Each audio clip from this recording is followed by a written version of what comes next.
natin itong papalapit na pag-aresto kay Bato de la Rosa. Kasi sabi niyong Budsman, Boying Rebulya, nag-issue na po ng warrant of arrest. So as of the moment, yan po ang katotohanan pa. Sinasabi nila, hindi daw po yan verified. Wala pa raw po natatanggap ang ibang ahensya kasi nga, alam naman yung pangalandakan, ay yan na. Lahat ng agency makakatanggap ng kopya ng warrant of arrest. It doesn't work that way, ka-coffee. Anyway, sige, regardless kung meron o wala, pinakaba si Bato. At namimiligro siya dito, ka-coffee.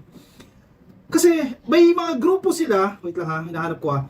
May mga grupo na ini-insist nila, hindi pwedeng dalhin si Bato sa International Criminal Court dahil meron daw pong ruling ang Korte Suprema patungkol po dito sa extradition.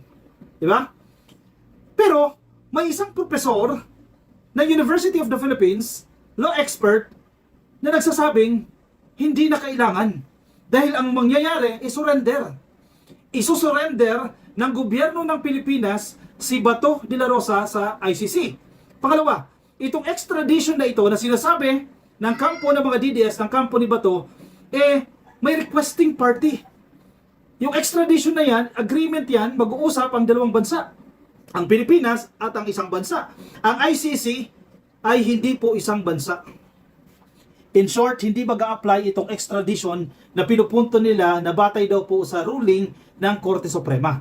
Actually, binabasa rin natin yung stand ni Conti, yung abogado ng mga biktima, di ba? Yan din po yung pinupunto niya. Consistent doon sa sinasabi ng UP Law Professor. Uy, kung ganyan ang sitwasyon, yung proseso na pinagdaanan kung paano nakulong si Digong, kung paano siya dinala sa dahig, nang hindi na dumadaan sa any court ha, sa anumang korte, ganun din po yung mangyayari kay Bato. Walang exemption. Kahit sitting senator pa siya. Ang pinupunto nga nila dyan, kahit presidente ka nga kapag na-issuean ka ng warrant, hindi ka exempted. Uy, naku po, nanganganib si Bato dyan. Kaya ngayon, may nangingialam. Si Kaufman, ito, abogado ni Digong to ha, dapat, nag-aabogado siya para kay Duterte. Ang problema itong si Kaufman, nagtutunog, dilis na rin. Nangingialam dito sa kaso ni Bato. Bakit? Nagpapapansin. Gusto maging kliyente. Si Bato de la Rosa. Kasi dalawa na yung kliyente niya, napakamahal ka coffee. Para makakuha ka ng abogado dyan sa ICC. Nagpapapansin ngayon, nangingialam. O kayo mga dilis, huwag niyong kunin si Kaufman. Alam mo kung bakit? Ilang buwan na yan na walang development sa kaso ni Digong. Kung magaling yan, may development agad yan. O idadagdag pa yan si Bato. Paano dyan pa maasikaso yan? Di ba? Hindi lalong nabulok na lang yan. Diyan si Tatay Digong kung magfo-focus na naman siya kay Bato. Ay nako. Sige. Pag-usapan natin ito. Ito yung pinupunto ko sa inyo kanina. Bago lang ito ha. Fresh ito ha. Nasa inquirer.net. Pwede nyo i-verify yan. Baka sabihin ninyo si Ka-Coffee gawa lang ng gawa ng kwento. Si Ka-Coffee fake news lang yan. Kasi naman tayo abogado, di ba? So yung kukunin natin mga punto de vista, mga analysis mula sa mga abogado. Hindi lang basta abogado ha. Hindi lang gaya ni Torion ha. Mga dekalibre ito. Halimbawa itong professor mula sa UP. Basahin natin. A University of the Philippines legal analyst said the Supreme Court's rules on extradition proceedings would not apply to the impending turnover of Senator Ronald Bato de la Rosa to the International Criminal Court or ICC. Saying, ito po sinasabi niya, that his case is not an extradition but a possible surrender or transfer of custody. Sa pool. Ngayon kayo magmarunong. Kasi kayo mga expert na dyan, mga dilis, biglang mga naging eksperto sa batas Ngayon, kontrahin nyo yung sinasabi nitong UP Law Professor. Kasi puro kayo Harry Roque, pinapakinggan nyo si Harry Roque. Si Harry Roque, kahit mali na yan, basta papabor sa kanya, yan ang gagawin niya. Ito, sa tingin niyo bias itong abogado na ito mula sa UP. Hindi mag-a-apply itong ruling, recent ruling ng Korte Suprema ng extradition dahil hindi naman pasok si Bato dyan. Dahil siya po ay isusurrender o posibleng isurrender o i-transfer lang po, ilipat ang kanyang kustodiya. Yan ang masakit. Yan ang pinupunto natin. Kaya nanganganib si Bato de la Rosa dyan. Pinakaban nyo na nga Ngayon na, hindi na nga maramdaman ng isang araw lang 2 days ago, bago malumabas yung balita na yan Namigay pa yan ng relief O ewan ko kung kasama siya doon sa namigay, no? Pero ngayon, di na maramdaman. Nasaan na ba si Bato? Finding Bato. Sa bagay may bagyo, no? Sabi niya, ang nagsasalita si Michael Tew, an assistant professor at the UP College of Law. Yan po ang sinasabi niya sa Inquirer. Basahin natin It is an execution of a warrant of arrest issued by an international court, not a requesting state. Okay, dalawa ha, let's qualify ha. Ito pong warrant of arrest ni Digong ay in-issue ng isang international court. Ito, parang bad finger niya. Balik ko ha. Dalawang usapin. Itong warrant of arrest ni Bato, in-issue po ng isang international court na hindi na kinakailangan dumaan sa extradition proceedings. Samantala, yung isa, nire-request ng isang party, ng isang bansa. At kapag galing yan sa isang bansa o isang party, may nag-request sa isang party, dyan po kinakailangan dumaan sa extradition proceedings. Ang pinupunto ni Torion, ang pinupunto ni pa to, yung mga abogadong dilis, Jimmy Bundok.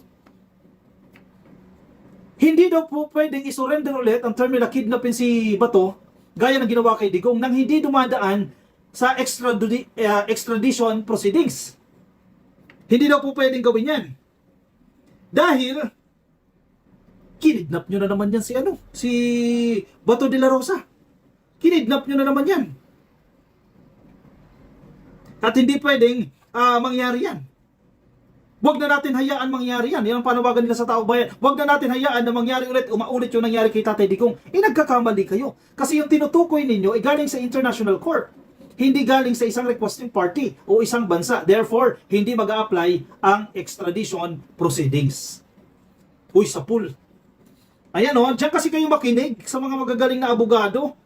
Hindi yung mga bias. It's an execution of a warrant of arrest issued by an international court, not a requesting state. Requesting state ba ang ICC? Hindi naman estado yan eh. Hindi naman bansa ang ICC. It could be considered a possible surrender or some other concept of transfer or of custody under international law. Naku, sabi nila bakit kailangan nyo pag-cooperate dyan sa ICC? Hindi na nga tayong miyembro. Nasagot na po ng ICC yan. Diba? Question nyo na nga yan eh. May question na kayo ng jurisdiction ng ICC dyan sa kaso ni Digong. Nabasura. Ibig sabihin, walang effect yung argument ninyo. Nagko-cooperate ba tayo sa ICC? Hindi. Pero may pananagutan pa rin po tayo dahil yung krimen na iniimbestigahan nila nangyari while we were still a member of the ICC. Nasagot na yan. Ayaw nyo lang tanggapin yung katotohanan yan. Tio said the Rome Statute would still apply, pointing to the pre-trial chambers ruling on the case of former President Rodrigo Duterte, which settled the issue of the ICC's jurisdiction over the Philippines. Yun yung sinasabi ko sa inyo. May ruling na dyan ang ICC. Kung kine-question nyo pa rin yan, yung jurisdiction ng ICC, mababasura at mababasura pa rin yan kahit ilang beses kayo mag-submit ng petition ninyo challenging the jurisdiction of the ICC, ibabasura at ibabasura pa rin yan. Dahil meron na nga silang ruling dyan. Kasi ginawa na yan ni Digong. Nirequest na nila yan. At nabasura na yan. Ano ba ang kaibahan ng kaso ni Bato de la Rosa kay Digong? Parehas lang naman sila. Dahil magkasabot naman sila dyan sa tukhang. O may bago ba dyan? May bagong circumstance ba dyan? Para i-apply ninyo o questionin na naman ninyo yung jurisdiction ng ICC. Wala pong bago. Parehas lang yan. It's just that nauna lang ang puno. O yan, sumusunod na po yung mga sanga. Di ba? Si Rocky kasi lagi niya pinapakinggan eh.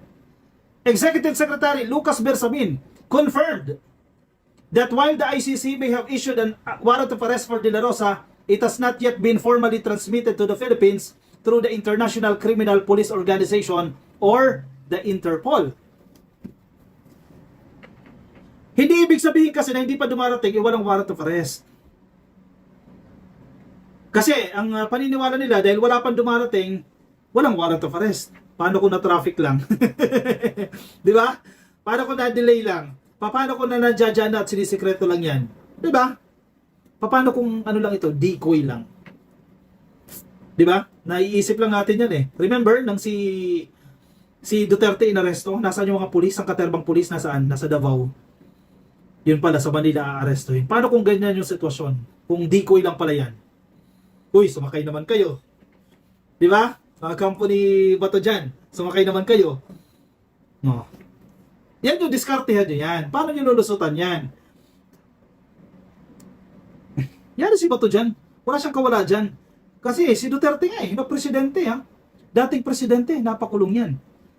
Ano pa? Kahit incumbent siya, kahit sitting senator siya, hindi siya exempted dyan. Aarestuin at aarestuin siya dyan. Kaya ang kailangan gawin ni Bato dyan, magtago na lang siya. Di ba? Magtago na lang. Kasi kung hindi siya magtatago, susurrender niya sarili niya, mabubulok na siya dyan sa ICC, mabibigat yung kaso. Oh. Dahil inamin nila, may mga memo sila. May mga memorandum na inisyu ang Philippine National Police. Ano yung term nila ginamit dyan? Neutralize. May memo. Diba? Kaya nga, kinagat ng ICC yan. Sa tingin ninyo, kung sabi-sabi lang yan, yung tukhang na yan, kakagatin ba ng ICC yan? Hindi ba siguro eng-eng yung mga tao dyan sa ICC? Mga di kalibre mga abogado ng dyan, tapos makikinig lang sila sa sabi-sabi. May pinagbatayan sila, may memorandum. Sa memo ng PNP, kung saan hepe si Bato de la Rosa, ginamit nila yung term na i-neutralize yan, tsugiin. Pero hindi nila inaamin na ang ibig sabihin ng neutralize, tsugiin yan. Doon pa rin sila sa idea na nanlaban. Pinas lang nila dahil nanlaban. Excuse me, 30,000 nanlaban? Lahat yun nanlaban? Nasa custody na ng PNP nanlaban? Nasa presinto na, nakakulong na nanlaban? Senior citizen, 70 years old, 75 years old, nanlaban? 3 years old, nanlaban? 18 years old, minor de edad, nag-aaral, nanlaban? Paano nanlaban yun? Malinaw na may krimen na naganap nung panahon ni Digong. At mismong si Digong umamin. Kaya siya nakakulong dyan. Tapos ngayon, linis kayo. Basa.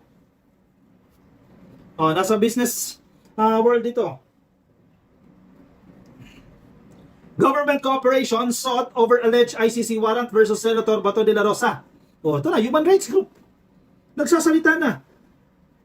Ito pong human rights advocates and families of drug war victims urge the Marcos administration to cooperate with the International Criminal Court and surrender Senator Ronald Bato de la Rosa following reports that the International Tribunal had issued a warrant against him over the weekend. Biruin mo ha, ito grupo na ito ng mga biktima na wala silang matakbuhan ng panahon ni Digong. Nagmamakaawa, hinihimok ang gobyerno ni PBBM, Mr. President, isurrender nyo yan. Kailangan managot yan. In a statement on Sunday, ito pong Rise Up for Life and for the Rights, a network of families of mga natukhang nila at ang kanilang mga supporters said they have long awaited accountability for former officials involved in the Duterte administration's anti-drug campaign o itong tukhang. Long overdue na ito. At dapat managot ang dapat managot. Walang pagtatakpan. And makakaasa tayo ako. Very confident ako na once nandiyan na talaga yan, official na yung warrant of arrest na yan, natanggap na ng Interpol yan, and verified na yan, natanggap na ng DILG na yan, or whatsoever yan, isusurrender ng gobyerno si Bato. Malinaw na malinaw yan. Isusurrender ni PBBM yan si Bato. Dahil pananagutan natin yan. It is not an option. It is an obligation. Mabigat yun ha.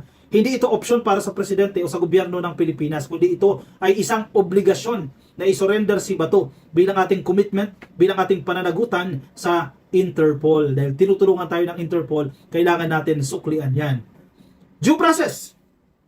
Nananawagan sila ng due process. So sige, kahit hindi nyo binigay yan sa mga biktima ninyo, yung due process na yan, ibibigay pa rin nyo sa inyo yan, yung due process na yan. Lalo na kung nandiyan sa The Hague, sa the Netherlands.